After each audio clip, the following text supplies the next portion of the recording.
Ayan, good morning mga kapitik. At katatapos lang ni Mother sa kanyang check-up. Katatapos lang basahin ni Doc yung resulta ng kanyang laboratory. Ayan, okay naman po. Thank you Lord. At si Mother ay tumaas daw ang iyong kolesterol. Ay siguro gawa nung Pasko saka bagong taon. Ayan, nagkain ng handa. So si Mother ay pinapabalik sa lamig. Pinapabalik sa April 11. Yan. Tapos may mga binago sa gamot ni Mother. May mga in-update si Doc. So yun na po ang ating susundin na bibilhin. Yan, dada kami ng Mercury Drugs. Ayan po si Mother. At napakalamig pa rin po dito sa Tagaytay. Grabe. Kaya pala mga naka-jacket ang tao. Ako na may walang jacket. Ay ano, papahatid ka na sa SM Calamba o ano? Ayan, dito po ako nag-park. At dadaan lang daw si Mother sa Mercury. At magpapahatid na diretso sa SM Calamba. Yan, hindi ko siya maihahatid at ako'y may shoot bukas, nanay. Oo. Yun naman ay pag sakay mo ng van sa SM Calamba, pagbaba mo yung panta na. Wala kang, hindi ka palipat-lipat. Nandito naman kami sa Mercury. Yung mga ID. Para sa iyong senior discount. Si Mother po ay bibili ng mga bagong set ng gamot. Yan, may bagong nadagdag, tapos may mga tinanggal si Doc. So, every time po na nagpapa-check up si Mother ay yun na yung sinusunod na reseta, hindi pa ulit-ulit. So, ngayon, yun na yung reseta na kanyang susundin. Merong nadagdag na gamot at merong binawas. Yan, depende po yun sa resulta ng laboratory. At naikwento pala ni Mother na yun niya, siya may dalang bagong x-ray at siya kinuhaan pinabasa kay Doc. Ay sabi ni Doc, next time pagka ganon ay mas maganda daw na dito na lang sa TMC rin magpa x-ray. Wag na raw magpa x-ray sa iba. Tapos tama lang daw na hindi na niya ininom yung antibiotics. Kung ano lang yung kanyang resita ay yun na lang yung sundin. Wag na uminom ng iba pa na gamot. Lalo pat yun ay hindi basta gamot, hindi biogesic o basta medical lang, no? Kung yun ay antibiotics po yung binigay kay Mother. So sabi niya tama lang na hindi na ininom. So ayan, waiting lang po ako na makabili si Mother at siya ay nagpapahatid na rin sa SM Calamba. Ayan na si Mother, mabilis lang.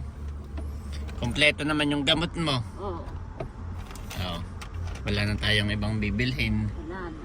Ay, sige. Ay, mga gamit mo hindi mo padala Hindi, dadaanan pa. sa bahay. Ay ano, sure kang ikipapahatid na o naiinip na dito. Ay, sige, hatid na kita sa SM Calamba. Doon ang terminal ng van. Ayan po, nandito na kami sa bahay. O nanay, napansin mo? Hindi naman. Hindi naman po masyadong pansin. Pag ikidadaan, hindi mo naman pansin na may screen pala. Kalala ang masamay. Tapos ay wala naman pong walang pusa. Walang pusa na nagkalat. Ako na. You are watching Terra Shoot TV. Enjoy this video. Ayan mga kapitik, after naming mag-lunch ay si Mother po ay ihahatid ko na sa SM Calamba. Ayan, nandito rin si Andres at aming kasama, saka si Mami Janet. Nung nalamang maghahatid ako ay nagbihis ka agad at sasama daw. Ayan po, at hinihintay lang namin si Mami Janet, nagpapadede kay Bobby. Wala ka nang naiwan sa mga dala mo. At ito po si Mami Janet. Wow! Nung malamang maghahatid sa SMI, biglang pumorma at sasama daw. Nauna na maglakad. Dito na lang po namin siya hinatid sa SM Calamba dahil si Daddy ay may shoot sa mga susunod na araw. Si Nanay ay magbibiyahe na lang. Sana ay hindi matagalan sa pag-aantay ng mga pasahero sa van. Ay, mabigat din pala ito mga dalang gamit ni Nanay. Ayan po, ang terminal. Dito na tayo sa terminal. Kanina ay parking area, tapos ay terminal na ngayon. Ayan. At si Daddy na lang magdadala kay Andres. Na-miss ko din ang SM. Matagal din po kami hindi nakapunta ng SM ni Daddy. So, wala na si Nanay. Saan ang gamit? Doon daw. Kaya maladadayo na si Daddy.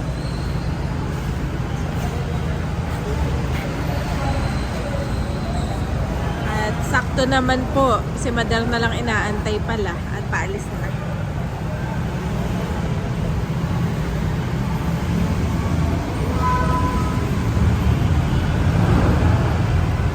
Kaya naman saan nakaupo si Nanay?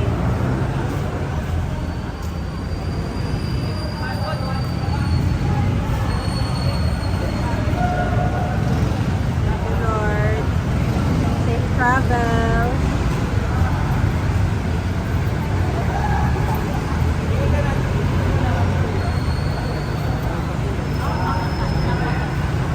Mihilang po si Mader, aming inaantay. At paalis na, puno na.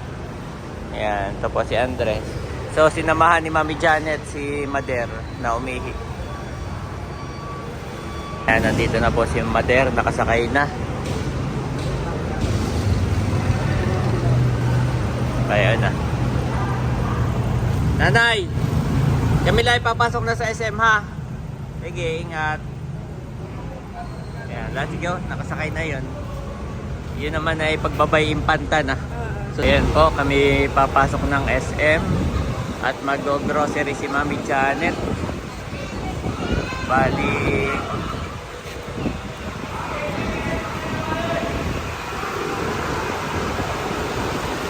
si Andres po ay tulog. Thank you Lord at si Mader ay hindi naghintay ng matagal, no? Ang bilis lang. Pag ano siya na lang inaantay, isa na lang po, aalis na. Tapos ay si Nanay kung pwedeng umihi, pwede pa daw at naniningil pa naman. Yan, nagbabayad na kasi. Oh, saan kayo nag-toilet? Ah, kaya pala ang bilis nyo. Sa Starbucks. Akala ko may doon pa kayo sa second floor. Okay, magpapagupit Daddy. Ah, sige, go. Unahin mo na yun. At si Bobby ay, go, go. At baka, huwag ka nang mag-explain. Puntahan mo na agad. Saan ba yun? Ayun, maghanap tayo. Unahin na natin yung gagawin mo at si Janet daw po yung magpapagupit. Ang sabi sa akin ay sasama at mag-grocery. Pagdating dito, Daddy, ako yung magpapagupit. Ano pa kaya mamaya? Ayan, Mami. Mga pagupitan. Anong klaseng pagupitan ba hinahanap mo?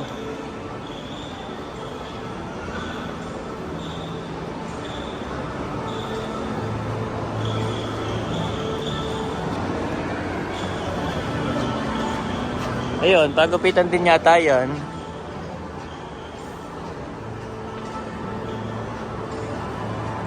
Si Andres po ay saka ako napapagupitan bago umuwi ng probinsya sa birthday ni Teo. Ito ay makikipag-birthday yan kay Teo. Ay doon ko na lang siya pagupitan. At ini-enjoy niya, Mami. Gising siya. Tulog lang my boy. Tulog lang. Hanap ka lang, Mami. Sige, hanap ka lang. Hanggang doon niya sa tuli meron. Diyan ay baka mga panlalaki. O pwede nagugupit din diyan ng babae. Habang nagpapagupit po si Mami Janet ay bumaba kami ni Andres ng isang floor at kami nag-ikot-ikot. Yan. At naiinip doon si Andres. Siya po ay gising. Pero parang antok pa. Sana ay makatulog pa habang kami nag-iikot-ikot. Ayan, galing po ako dito sa Ace Hardware habang nagpapagupit si Mami. At bumili lang ako ng sabon. Naalala ko ay ako nga pala ay mayroong pang car wash. Ay wala pala akong sabon. So bumili lang po ako.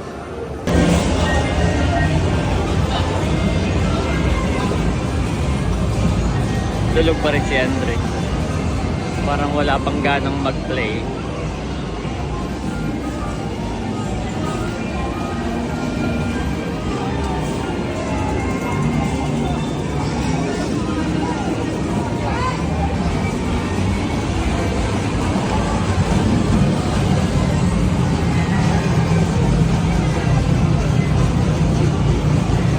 Wow, naalala ko nung nasa Singapore kami.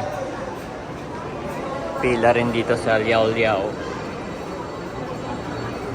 Pinipilahan din naman dito sa SM.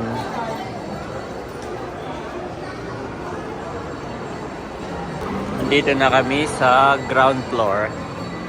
Para pagkatapos ni Mami, ay nandito na yung may grocery. Yan. Waiting na kami. Malapit na raw siyang matapos.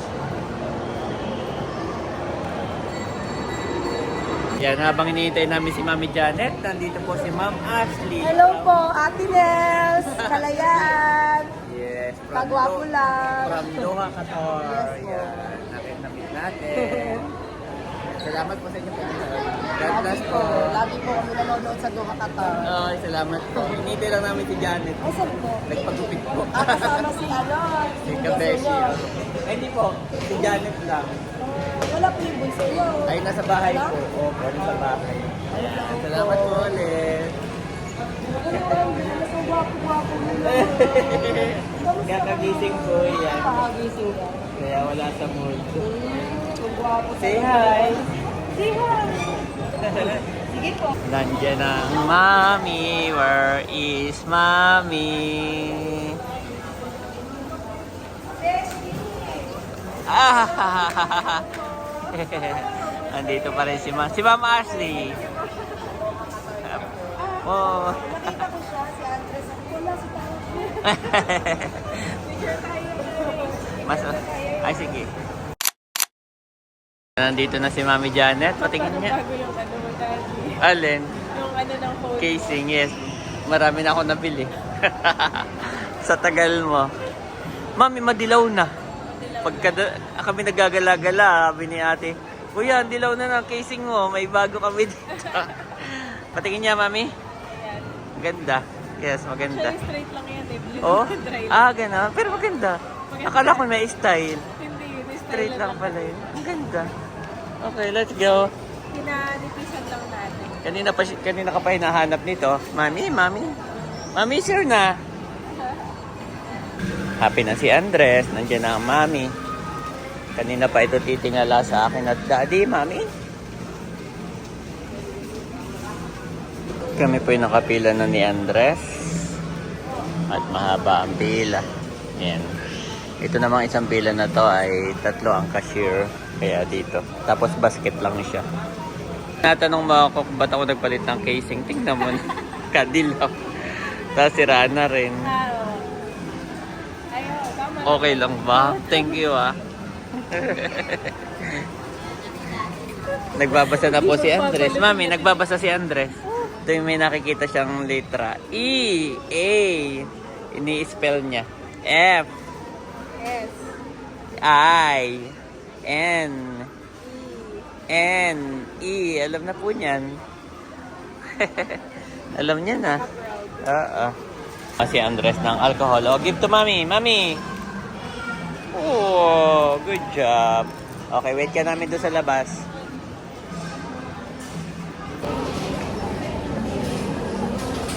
Waiting for Mami. Nakapila. Nagbabayad na po si Mami Janet. Yehey. Mauna na po si Mami Janet at ibibili ng Jollibee si Andres. Daanan ko kayo dyan, ha? Ayan. Ayan po, tinulungan ko na si ate para mabilis. At baka magising na si Bobby pero tulog pa naman daw. Tumawag si Mami Janet kay Mama. Sila lang po ay na-order ng Jollibee at pakakainin ni Mami Janet si Andres habang nauwi. Habang nagda-drive pa uwi. Order na si Mami. Si Andres. Anong sabi mo? Hanggang sa counter nagbabasa siya. Lahat ng letra binabasa na niya talaga, no? Tapos nagbababay siya kay Jollibee. Jollibee! Tuwan-tuwa siya, oo. Mami, ba't na mo?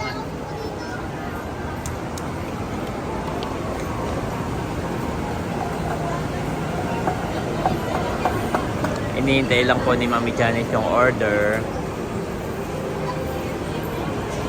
Yehey! We're going home. Mommy home? Mommy home? Okay. Dun mo, Mami, dun. Yan. Sa akin si Andres o sa'yo muna siya?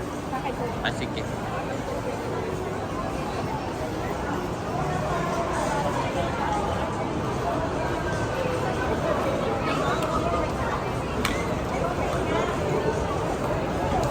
Parang kayo may paglalaro pa, Mami. O, sakay na. Nasa yung susi. Oo, Mami. May mga sasakyan dito. Yan, sakay na kayong dalawa. Ito yung sasakyan natin. Hindi nakilala ni Andres kung alin natin sasakyan. Ayan po, nagpray na si Mami Janet at pakakainin daw muna si Andres. Yan, gawa ng si Andres po ay gutom na. Hindi ko alam kung bakit walang audio itong aking video po. Ako nag-record lang. Kapag ka nakakonect siya sa Apple CarPlay, ay nawawala yung audio. Hindi ko makita yung settings kung paano. Yan, kain muna si Andres. We're home! Yay! Ha? You're home? Oo. Oo, you're home. Oh, go in. Oo, go in.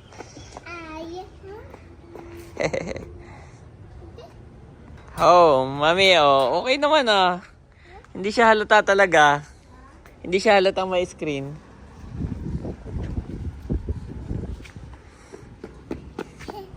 Tapos walang kalat. Kasi kahit tanghaling tapat, kahit may araw, at pagka alam nilang, sabi ko kahit may araw, kahit tanghali, alam nilang walang tao. Ay yan, napasok po yan kahit hindi gabi. So ngayon, hindi sila napasok. Na-minimize siya. Tapos yan, hindi nga siya halata.